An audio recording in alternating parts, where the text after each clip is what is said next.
হিমালয়ের পাদদেশে অবস্থিত নীলফামারী।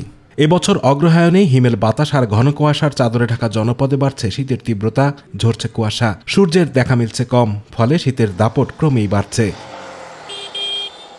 কুয়াশায় আচ্ছন্ন সড়কে দুর্ঘটনা এড়াতে যানবাহনগুলো হেডলাইট জ্বালিয়ে চলাচল করছে।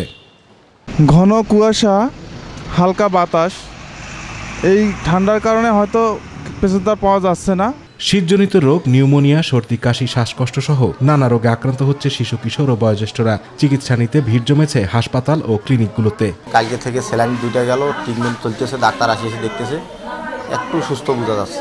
সকালবেলা নিয়ে আইছি চিকিৎসা দেওয়ার জন্য, এখন পর্যন্ত পায়খানা প্রচুর করতেছে, এখন পর্যন্ত পায়খানা কমে নেই।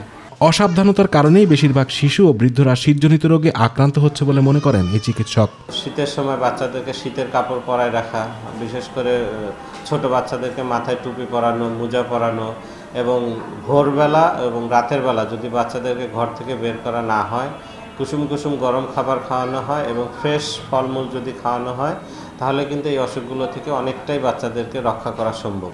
শ্রমজীবী ও নিম্ন আয়ের শীতার্ত মানুষগুলো জীবন জীবিকার তাগিদে শীতের তীব্রতা উপেক্ষা করে ছুটছে খেতে খামারে।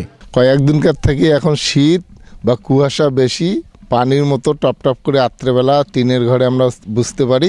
শীতটা মনে করেন যে সূর্য ওঠা না পর্যন্ত, বেলা না হওয়া পর্যন্ত কোনো মাঠে কাজ কামে যাওয়া যাচ্ছে না। আমরা এই ঠান্ডার কারণে কাজ করতে পারছি না, সূর্য দেখা যাচ্ছে না, আজকে থেকে শুরু হয়ে গেছে। সৈয়দপুর বিমানবন্দর আবহাওয়া অধিদপ্তর জানিয়েছে এই অঞ্চলে 13 থেকে 14 ডিগ্রি সেলসিয়াস তাপমাত্রা ওঠানামা করছে। আতিকুর রহমান তিতাস, মাই টিভি।